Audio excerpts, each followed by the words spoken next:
चलिए तो question number 3 लेते हैं। 3 में क्या है? 3 में दिया हुआ है आपको कि किसी भी पूर्णांक a के लिए -1 गुना a किसके समान है। तो किसके समान है? तो -1 गुना a, इसमें गुना करेंगे तो माइनस प्लस मिलके माइनस हो जाएगा।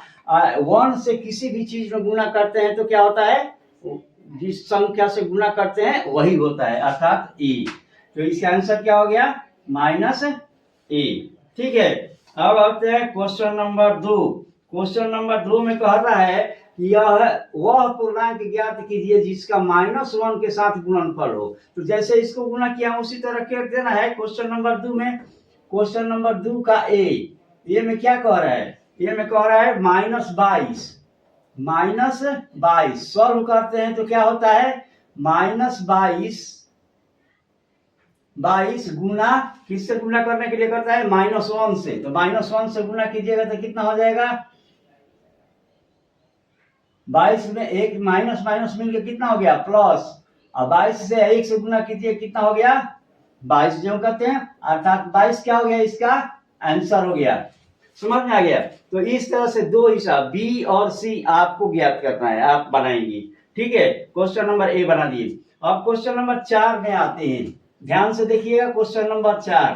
क्वेश्चन नंबर 4 कहता है कि 1 - 5 से प्रारंभ करके विभिन्न गुणनफलों द्वारा कोई पैटर्न, कोई मैंने एक अगला पैटर्न दर्शाते हुए इसको निरूपित करना है कि कितना आ रहा है। जैसे -1 से स्टार्ट करना, -1 गुना 5 से स्टार्ट करना है। तो चलिए देखते हैं कैसे करते हैं इसको स्टार्ट। -1 इंटू 5 से स्टार्ट करना है, यहां पर सॉल्व लिखते हैं। ठीक है, तो -1 इंटू 5 बराबर कितना होगा बाबू? -5 होगा। अब इस -5 को कोई एक ऐसा पैटर्न लेना है ताकि -5 ही उसका आंसर है। ठीक है, तो हम इसका एक नया पैटर्न लेते हैं। पैटर्न क्या लेते हैं? तो हम 5 से एक अधिक संख्या ले लेते हैं। 5 के से अधिक क्या होता है? 6। तो 6 होता है, तो यहां पर ले लिया हम -6, और यहां पर क्या कर दिए हमने? एक प्लस कर दिया 1। तो 6 प्लस 1 कर दिए तो कितना हो गया? ये माइनस हो गया, ये प्लस हो गया। तो प्लस माइनस माइनस कर रहा है, इसको माइनस किया जाएगा। तो माइनस किया जाएगा तो कितना आ गया? 5। पैटर्न नंबर 1 समझ में आया। पैटर्न नंबर दूसरा, अब 5 के बाद क्या निकलेगा? 4 आता है। तो -1 गुना क्या हो गया? 4 बराबर -4। समझ में आया। अब इसको प्लस इस तरह से एक पैटर्न बना देंगे। तो पैटर्न बनाएंगे तो क्या होगा? -5 4 है तो क्या संख्या लेंगे? 5। तो 5 ले लिया, प्लस कर दिए 1। कितना इसका आंसर आया? -4। पैटर्न नंबर 3, यहां पर इस तरह से रोमन में लिखते हैं तो समझ में आ जाएगा। पैटर्न नंबर 3 में क्या आ रहा है? 4 आ गया, तो 4 के बाद क्या आता है? 5 आएगा।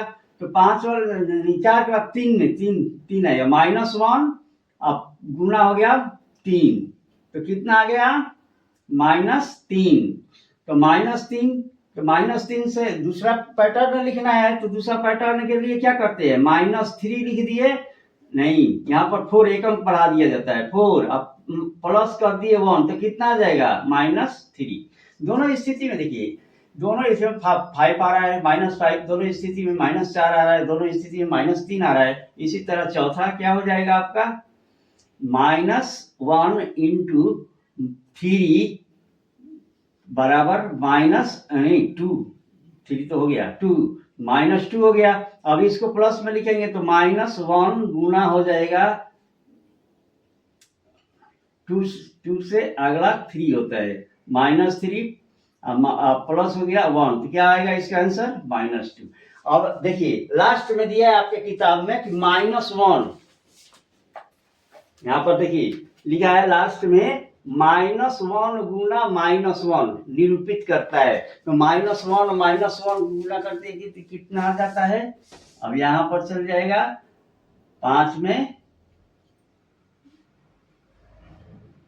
-1 गुना -1 का रहा था, तो माइनस माइनस क्या हो जाएगा, +1। अब इस तरह से इस पैटर्न को बनाया गया है और इस पैटर्न को आप देख करके समझ सकते हैं। इस तरह से आपका ये पाठ समाप्त हो गया।